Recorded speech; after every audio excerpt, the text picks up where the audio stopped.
আমরা জানি যে যাদের খুব অল্প বয়সে বাবা মারা যায় বা মা মারা যায় বা মা থেকে সন্তান দূরে, তাদের জীবনটা অনেক ক্রাইসিসে চলে, মানে ভীষণ ক্রাইসিসে চলে।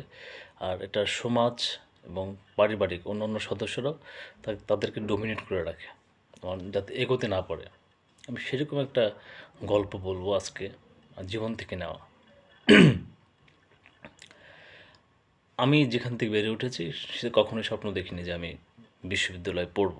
কিন্তু আমার এটা স্বপ্ন ছিল যে আমি স্নাতক করব, মানে স্নাতক শব্দটা তখন খুব অনার্স স্নাতক। ছোটোবেলায় আমাকে একজন জিজ্ঞেস করেছিল যে তুমি বড় হয়ে কী হতে চাও। অনেকে আছে না যে ইঞ্জিনিয়ার, ডাক্তার, হাবিজাবি। তা আমি বলেছিলাম যে আমার অনার্স করা খুব শখ, মানে অনার্স শব্দটা কোথায় করব এটা তখন জানতাম না, কারণ বাড়ির পাশে অনেকে অনেক জায়গায় পড়াশোনা করতো, দূর থেকে আসতো। রাজশাহী বিশ্ববিদ্যালয়ে পড়তো কেউ, এক বড় ভাই, ঢাকা ইউনিভার্সিটিতে পড়ো এক বড় ভাই, অনেকে পাড়া প্রতিবেশী যারা আসতো, শুনতাম তারা কোথায় পড়ে, শুনতে পেতাম যে স্নাতক অনার্সে পড়ে। কিন্তু আমার কখনো ওরকম অ্যাম্বিশন ছিল না যে আমি ঢাকা ইউনিভার্সিটিতে পড়বো, অমুক জায়গায় পড়বো, কখনোই ছিল না। ছোটোবেলাতে একটা স্বপ্ন ছিল আর্মিতে জব করবো, আমার চাচা আর্মিতে ছিল, এসে গল্প বলতো। কিন্তু বিশ্ববিদ্যালয়ে পড়বো এরকম ভাবনা আমার কখনোই ছিল না। স্কুলে পড়াশোনা করতাম, স্কুলে গল্পটা বাদ দিই, ইউনিভার্সিটিতে কীভাবে ভর্তি হলাম। আমি চট্টগ্রাম যখন উচ্চ মাধ্যমিকে পড়াশোনা করি, তখন আমার বন্ধুরা অনেকেই মিলে, যেমন রাসেল, রাজু, আর অনেকে আছে, ওরা হচ্ছে চট্টগ্রামে বেড়ে ওঠা, ওদের সাথে আমি চট্টগ্রাম ইউনিভার্সিটিতে ঘুরতে যাই। তো ঘুরতে যাওয়ার পরে আমার কাছে পুরো ক্যাম্পাস দেখা হয়নি, যতটুকু দেখা যায়, অনেক বড় 2300 একর একটা ইউনিভার্সিটি, তো দেখা হয়নি। এই তখন ইউনিভার্সিটি বন্ধ ছিল, কিন্তু হলগুলো খোলা ছিল। আমরা ঘুরে ঘুরে আমরা আমি দেখলাম। আর ওই সোহরাওয়ার্দী হলে আমরা ইউনিভার্সিটির ভিতরে গিয়ে ভাগ হয়ে যাই। তা আমি একদিকে যাই, আমি আমার মতো করে দেখতে থাকি। তো সোহরাওয়ার্দীতে আমার পকেটে মনে হয় 20 টাকা ছিল, আর ওদের কাছে পর্যাপ্ত ছিল। এজন্য আমি ওদের কাছে সরে আসি। সরে এসে আমি বলি যে শেষে অমুক টাইমে আমরা এখানে উপস্থিত হব। তা আমি আমার মতো করে ঘুরতে থাকি।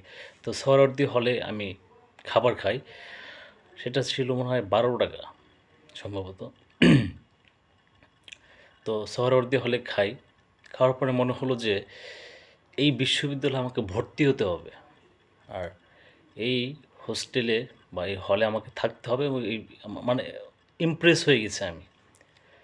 এবং বিভিন্ন কালচারাল প্রোগ্রাম হচ্ছে বিভিন্ন জায়গায়, ছোট ছোট করে ছেলেমেয়েরা আড্ডা দিচ্ছে, এগুলো দেখে আমি খুবই মুগ্ধ হই। এবং স্বপ্ন যে ওই দিন থেকেই আমার মনে হয়েছে এই বিশ্ববিদ্যালয়ে আমাকে পড়তেই হবে।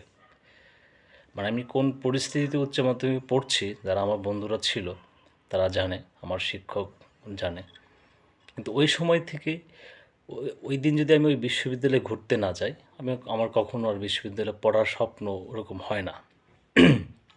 তারপরে আবার শাটল ট্রেনে তো আমি গেলাম, ঘুরলাম ফিরলাম, আমার স্বপ্নের যে বীজ ওখানে রোপণ হলো, এই বিশ্ববিদ্যালয়ে আমাকে পড়তেই হবে। যাই হোক, ফার্স্ট ইয়ার গেল, উচ্চ মাধ্যমিক ফার্স্ট ইয়ার গেল, সেকেন্ড ইয়ারে পরীক্ষা দিলাম। পরীক্ষা দেওয়ার পরে আমার যার রেফারেন্সে চট্টগ্রাম গিয়েছিলাম, নামটা নাই বললাম, আমাকে উচ্চ মাধ্যমিকের পরে আমাকে বাড়িতে পাঠিয়ে দিল যে তোমার পড়াশোনা করার দরকার নেই, মানে তার দায়িত্ব শেষ, এরকম কিছু একটা। আমি একটা মেসে থাকতাম, তো আমি বাড়িতে চলে এলাম। বাড়িতে আসার সময় এক দোকান থেকে, একটা বই লাইব্রেরি থেকে আমি বই, মানে সাধারণ জ্ঞান, বাংলা, ইংলিশ যেগুলো ইউনিভার্সিটিতে আসে, প্রশ্ন আসে, ওগুলো আমি নিয়ে আসি ধার করে। তো আসার পরে 1 মাস থাকার পরে বাড়িতে মনে হলো যে এখান থেকে সম্ভব না। আমি আবার আমার সেই ম্যাথ মেম্বারদের ফোন করি যে তোরা আপাতত রুমমেট নিস না, আমি আসবো। তা আমি আমার দাদিকে বলে আমি আবার চট্টগ্রাম আসি, ওদের সঙ্গে থাকি। থেকে আমি একটা কোচিংয়ে ভর্তি হই শেষের দিকে, মডেল টেস্ট যেগুলো দেয়, ভর্তি হই। 1 মাসের মতো মডেল টেস্টগুলো দিই। তারপর আমি অ্যাডমিশন টেস্ট দিই, কিন্তু আমার ফার্স্ট টাইমে হয় না, কারণ প্রিপারেশনে ভীষণ একটা গ্যাপ ছিল। আবার এসএসসি রেজাল্টটা অতটুকু ভালো না, যেভাবে অজপাড়া গায়ে বা হচ্ছে নিজের পরিস্থিতি অনুযায়ী যতটুকু হওয়ার তার চেয়ে খারাপই হয়েছিল। যাই হোক, আমি কোথাও ভর্তি হই না, আমার বন্ধুরা অনেকে ন্যাশনাল ইউনিভার্সিটিতে ভর্তি হয়ে যায়। আমার যে রেজাল্ট ওইটা নিয়েই আমি কনফিডেন্টলি একটা বছর প্রিপারেশন নিই। একটা বছর আমার সাথে যারা আছে, আমার ফেসবুকে যারা আছে ওরা জানে, যারা কোচিং করেছে। ওই বছর আমি চকবাজারে যতগুলো কোচিং সেন্টার ছিল, যতগুলো কোচিং আমি পরীক্ষা দিয়েছি, ম্যাক্সিমাম জায়গায় আমি হাইস্ট মার্ক, ভালো মার্ক পেতাম। তো সে জায়গাতে কনফিডেন্স ছিল। আমি চট্টগ্রামে সেকেন্ড টাইম পরীক্ষা দিই, এবং ওই সময় ছিল ভিসি ইউসুফ স্যার। উনি আমার রেজাল্ট বাড়িয়ে দেয়, মানে এতটুকু পেলেই। আনফর্চুনেটলি আমি কয়েকটি ইউনিটে পরীক্ষা দিতে পারি না, দু একটা ইউনিটে পরীক্ষা দিতে পারি। তো পরীক্ষা দেওয়ার পরে যেদিন পরীক্ষা দিই, ইউনিটে পরীক্ষা দিই, দিয়ে ওই দিন আমি আবার কুষ্টিয়া যাই। কুষ্টিয়া ইসলাম ইউনিভার্সিটিতে পরীক্ষা দিই তার পরের দিন।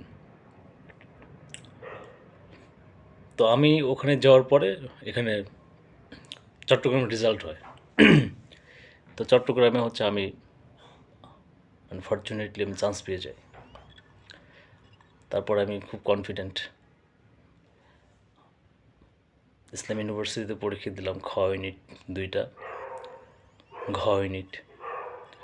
ওখানে 4-5 দিন পর হয়তো রেজাল্ট দিয়েছিল। জাহাঙ্গীরনগরে ফর্ম তুলেছিলাম, পরীক্ষা দিইনি। তারপরে হচ্ছে দেখলাম রেজাল্ট হলো কুষ্টিয়াতেও আমার 2টা ইউনিটই রেজাল্ট আসলো, কিন্তু আমি কুষ্টিয়াতে ভর্তি হতে পারিনি। একটি ইকোনমিক্যাল ফ্যাক্টরের কারণে আমি ওখানে ভর্তি হতে পারিনি। আর আমার এদিকে যেহেতু চট্টগ্রামে আমার টিউশন, আমি সেই উচ্চ মাধ্যমিক থেকেই টিউশন করি, সেখানে মোটামুটি পরিচিত হয়ে গেছে। তো সেই টিউশন থেকে আমি যখন বুঝতে পারলাম যে আমি যেহেতু ক্যাপাবিলিটিটা হয়ে উঠবে না, ওই সময় 9-এর ঘটনা, 10-এর ঘটনা, 2010 সালের ঘটনা, ওই সময় কারোর সাথে আমার ওইভাবে কমিউনিকেশনও নাই। সে জায়গাতে আমি চট্টগ্রাম বিশ্ববিদ্যালয়ে নাট্যকলায় ভর্তি হই। ওই যে সোহরাওয়ার্দী হলে ভাত খেয়েছিলাম দুপুরবেলা, আমি ফার্স্ট ইয়ারের রেজাল্ট হওয়ার পর আমি সোহরাওয়ার্দী হলে আমি সিট পাই, 145 নম্বর রুম। আমি আমার স্বপ্নে পৌঁছাতে পেরেছিলাম। আমি চট্টগ্রাম বিশ্ববিদ্যালয়তে পড়েছি। আমার টার্গেটই ছিল এই বিশ্ববিদ্যালয়ে পড়া। হয়তো বা ইসলাম ইউনিভার্সিটি অন্য কোনো উপায়ে বা নানান ব্যক্তিদের বলে হয়তো বা ভর্তি হতে পারতাম, কিন্তু আমার স্বপ্ন ছিল চট্টগ্রাম বিশ্ববিদ্যালয়ে পড়া। আমি পড়েছি। তো মানুষের সুদৃঢ় ইচ্ছা মানুষকে অনেক দূর এগিয়ে নিয়ে যেতে পারে, কিন্তু পরিশ্রমটা খুব দরকার। অবশ্য বর্তমান প্রেক্ষাপটটা অন্যরকম। কর্মজীবনের সাথে শিক্ষা জীবনের যে দান্তিক সম্পর্ক, যাই হোক ওই বিষয়টা না বলি। গল্পটা এই কারণে বললাম যে ইচ্ছে মানুষকে অনেক বেশি প্রেরণা যোগায়। সুতরাং সবাইকে লেগে থাকতে হবে। এর পরবর্তী আবার গল্প বলবো, রবীন্দ্রভারতী বিশ্ববিদ্যালয়ে কীভাবে গেলাম, পিএইচডিতে কেন ভর্তি হলাম, কীভাবে পাসপোর্ট পেলাম, এটার অনেক গল্প আছে। এক একটা করে গল্প বলবো।